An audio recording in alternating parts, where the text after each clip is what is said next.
If you walk through the streets of central London today, you will see monuments to the heroes of the Second World War. You will see statues of Winston Churchill and memorials to the brave pilots of the Royal Air Force. The story we tell ourselves about that war is a simple and heroic one. We are taught that Britain stood alone against the Nazi war machine. We are taught that the British people sacrificed everything and spent every penny they had to defeat fascism. We are taught that by 1945, Britain was bankrupt to noble ruin, that it spent its wealth to save the world. But there is a different version of this story.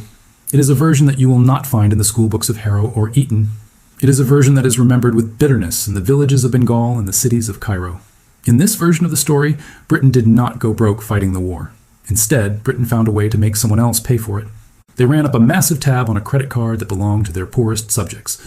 They financed the war by extracting a forced loan from their colonies, and then when the war was over, they refused to pay it back. This is the story of the sterling balances. It is the story of how the British Empire conducted the greatest financial heist in history, extracting trillions of dollars from India and Egypt to subsidize the British economy. It challenges the myth of the Good War and reveals the cold financial calculus that allowed Britain to rebuild its welfare state on the backs of starving peasants. To understand this theft, we have to look past the battlefield and into the bank vault. In 1939, the British Empire was the largest trading bloc in the world. It was tied together not just by the Royal Navy, but by a currency system known as the sterling area. The rules of the system were simple but rigorous. All the colonies from India to Malaya to Nigeria had to hold their national reserves in British pounds sterling. They were not allowed to hold gold or US dollars. They had to bank in London. This meant that the financial heart of the empire was the Bank of England. When the Second World War began, Britain faced an immediate financial crisis. Modern war is incredibly expensive. You need steel, you need oil, you need rubber, and you need millions of tons of food to feed your armies. Britain is a small island. It did not have these resources. It had to buy them. In the early days of the war, Britain used its gold reserves to buy weapons from the United States. But the gold ran out very quickly. By 1941, Britain was technically insolvent. It could no longer pay cash for the tools of war. This is where the looting began. The British government realized that while they could not force the United States to give them free supplies, they could force their colonies to do so. The crown jewel of the empire was India. India was not just a source of soldiers, it was a massive producer of textiles, steel, food, and raw materials. The British government needed these Indian goods to fight the war in North Africa and the Middle East. But they did not have the money to pay the Indian producers. So they invented a financial mechanism that was ingenious and ruthless. It worked like this. When the British Army needed uniforms or rice or steel from India, they would place an order with the Indian government. The Indian government would pay the local Indian producers in rupees, the local currency. But the British government did not pay the Indian government back in rupees. They did not pay them back in gold. Instead, they simply made a bookkeeping entry in the Bank of England in London. They credited India's account with pounds sterling. On paper, this looked like a fair transaction. India was selling goods, and Britain was paying for them. The Indian government was accumulating a massive savings account in London. These were the famous sterling balances. By the end of the war, India held 1.3 billion pounds in these accounts. In today's money, that is hundreds of billions of dollars. It was a fortune. It technically made India a creditor nation and Britain a debtor nation. But there was a catch that turned this transaction from a trade into a theft. The British government declared that these sterling balances were blocked. India was not allowed to withdraw the money. They were not allowed to exchange the pounds for dollars to buy machinery from America. They were not allowed to buy gold. The money was trapped in London. It was a frozen asset. Britain was effectively taking real goods, real food, and real labor from India and paying for them with an IOU that could not be cashed. The consequences of this policy on the ground in India were catastrophic. Because the Indian government had to print millions of extra rupees to pay the local producers for the war effort, the money supply in India exploded. But because all the goods, the cloth, the rice, the steel were being shipped out of the country to feed the British army, there was nothing for the Indian people to buy with all that new money. Too much money chasing too few goods leads to one thing: hyperinflation. The price of rice and wheat in India skyrocketed. The poor, who lived hand to mouth, found that their daily wages could no longer buy a single meal. This was not an accident. It was a calculated policy. The famous British economist John Maynard Keynes, who is usually remembered as a hero of liberal economics, was a key architect of this system. He was an advisor to the British Treasury during the war. Keynes understood exactly what was happening. He knew that by printing money in India to pay for the war, Britain was causing inflation. He described it privately as a forced transfer of value. He knew that they were reducing the consumption of the Indian poor to fund the consumption of the British soldier. The most horrifying result of this financial engineering was the Bengal famine of 1943. We are often told that the famine was caused by a cyclone or by the Japanese capture of Burma. Those were factors. But the primary driver was the inflation caused by the sterling system. The The British government was printing money to buy up all the rice in Bengal to feed the army and to export to the Middle East. The price of rice rose so high that the Bengali peasant could not afford to eat. 3 million people died of starvation. They did not die because there was no food. They died because the financial system had priced them out of existence. While people were dying in the streets of Calcutta, the sterling balances in London kept growing. Every sack of rice that was taken from a starving village added a few more digits to India's bank account in England. It is a grotesque image, a mountain of wealth accumulating in the Bank of England that was literally built on the starvation of the Empire's subjects. The British officials in Delhi and London were aware of the suffering. The Viceroy of India, Lord Linlithgow, wrote secret letters to London warning that the financial burden on India was becoming unbearable. He warned that they were breaking the back of the Indian economy. But Winston Churchill and his cabinet ignored the warnings. Their priority was defeating Hitler. If India had to be squeezed dry to pay for the victory, so be it. Churchill famously dismissed the famine, saying that Indians bred like rabbits. He viewed the debt Britain was accumulating to India not as a legitimate financial obligation, but as a strange anomaly. He could not believe that Britain, the master, should owe money to India, the servant. By 1945, the war was over. Britain had won. But the financial reckoning had arrived. The United Kingdom owed its colonies a staggering amount of money. The total sterling balances owed to India, Egypt, Ireland, and other countries amounted to over £3 billion. This debt was larger than the entire gross domestic product of Britain. It was a crushing burden. The leaders of the newly independent nations expected to be paid. India was on the verge of independence. The Indian leaders like Nehru and Gandhi looked at those balances as the seed capital for their new nation. They planned to use that money to build factories, dams, and schools. They believed that Britain, having forced them to sacrifice so much for the war, would honor its debt. They were wrong. The betrayal began almost immediately. In the negotiations that followed the war, the British government made it clear that they had no intention of paying the full value of the debt. They began a campaign to discredit the debt itself. Leading British figures argued that the debt was unfair to Britain. They argued that because Britain had fought the war to defend the empire, including India, the colonies should have contributed to the cost of the war freely. They called the debt monstrous and unjust. Imagine the audacity of this argument. After forcing India to provide goods, causing a famine, and inflating their currency, the British now argued that India should simply cancel the debt as a thank you for being protected. Winston Churchill was the most vocal proponent of this view. He wanted to simply default. He wanted to tell India that the debt was wiped clean. He drafted memos suggesting that Britain should present a counterbill to India for the cost of its defense. But the new Labour government, led by Clement Attlee, realized that a total default was impossible. It would destroy confidence in the British pound forever. If Britain simply refused to pay its debts, no one would ever trust the City of London again. They needed a more subtle way to steal the money. They needed to find a way to default without calling it a default. They turned to the United States for help. In 1946, Britain was negotiating a massive loan from America to rebuild its shattered economy. The Americans were skeptical. They looked at the massive sterling balances owed to India and Egypt, and they worried that if they loaned money to Britain, Britain would just use it to pay back the colonies. The Americans wanted Britain to default too. They wanted the sterling balances written off so that Britain could become a strong trading partner for the U.S. But the Indian delegation at the financial conferences fought back. They argued that this money represented the blood and sweat of the Indian people. It was not a paper profit. It was compensation for real goods that had been taken. To default on it would be a theft of unprecedented scale.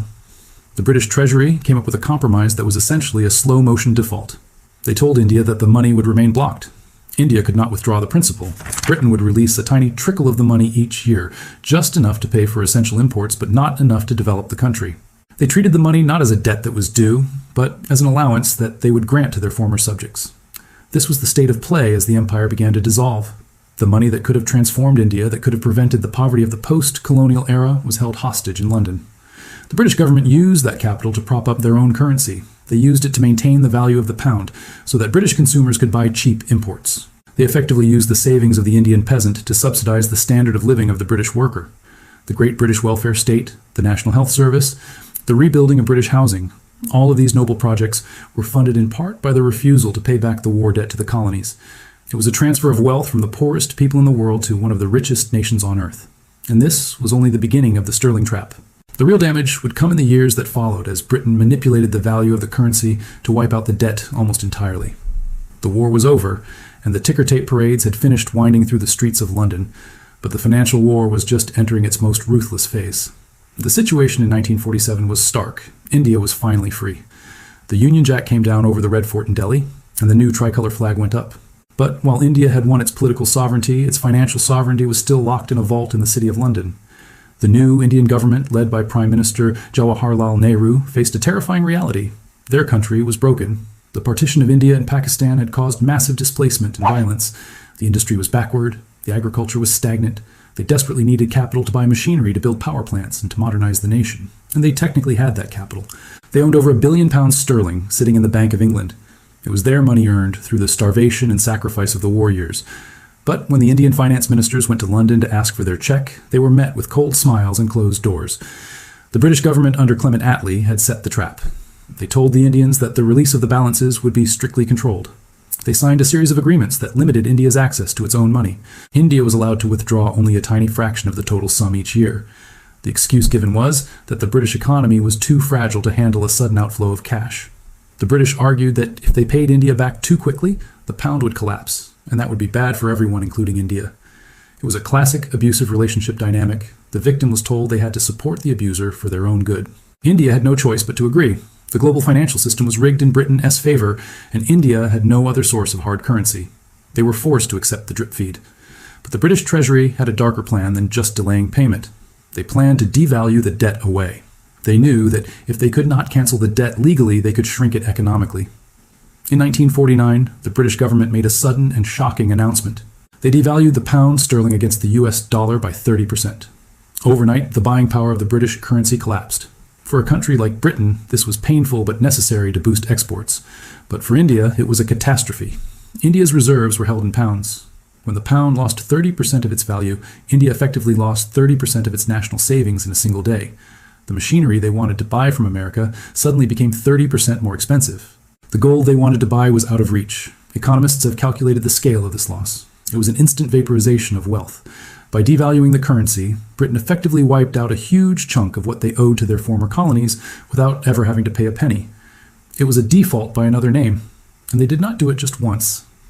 Throughout the post-war period, inflation in Britain ate away at the real value of the sterling balances. The interest rate Britain paid on these accounts was pitifully low, far below the rate of inflation. This meant that every year the money sat in London, it became worth less and less in terms of what it could actually buy. It was like putting ice cream in an oven. Britain simply waited for the debt to melt. While India struggled to feed its population in the 1950s, suffering from a lack of investment in foreign exchange, Britain was enjoying the post-war boom. The blocked sterling balances played a crucial role in this recovery. By forcing the colonies to hold sterling, Britain ensured that there was a constant demand for their currency. It allowed Britain to live beyond its means. It allowed the British government to maintain a global military presence, to build nuclear weapons, and to fund a generous social safety net. The National Health Service, which is rightly the pride of Britain, was built on a foundation of financial stability that was partly subsidized by the forced loans from the empire. The cheap food and raw materials that Britain had extracted during the war allowed them to keep inflation lower than it should have been. The average British family in the 1950s enjoyed a standard of living that was artificially supported by the invisible transfer of wealth from the East. The story of the sterling balances also destroys the argument that the empire was a financial burden on Britain. Apologists for the empire often claim that Britain spent more on its colonies than it got back. They point to the cost of administration and defense. But the sterling trap proves the opposite. In the moment of Britain's greatest crisis, the empire was a cash cow. It was a resource to be drained. The economist Utsa Patnaik has done extensive research on the total flow of wealth from India to Britain over the colonial period. When you factor in the trade surpluses, the taxes, and the mechanisms, like the sterling balances, she estimates that Britain extracted $45 trillion from India. That is a number so large it is hard to comprehend. It is 17 times the current GDP of the United Kingdom. It explains why a country that was one of the richest in the world in the 18th century became one of the poorest in the 20th, while the small island in the North Atlantic became a global superpower. The legacy of this looting is still visible today. The infrastructure gap in India, the poverty that plagued the country for decades after independence, can be traced directly to this lack of capital. Imagine if India had been able to access that £1.3 billion in 1947. Imagine if they could have bought the best technology from America and Germany. Imagine if they could have built high-speed rail and modern universities in the 1950s. The trajectory of Asian history would have been different. Instead, India was forced to beg for aid from the World Bank and the IMF, often accepting humiliating conditions, while its own money sat locked in a vault in London, earning negative real interest. The sterling trap also reveals the cynicism of the post-war order. The institutions that were created after World War II, like the IMF and the World Bank, were supposedly designed to create a fair global economy, but in reality they were designed to protect the interests of the creditor nations. When the British negotiated the release of the balances, they often attached strings. They pressured India to spend the money on British goods. Even though British machinery was often outdated and more expensive than American or German machinery, India was often forced to buy British because their money was in pounds. This was a double theft. First, Britain took the money, then they forced India to spend it on uncompetitive British products, effectively subsidizing British industry twice. It took decades for the issue to be fully resolved.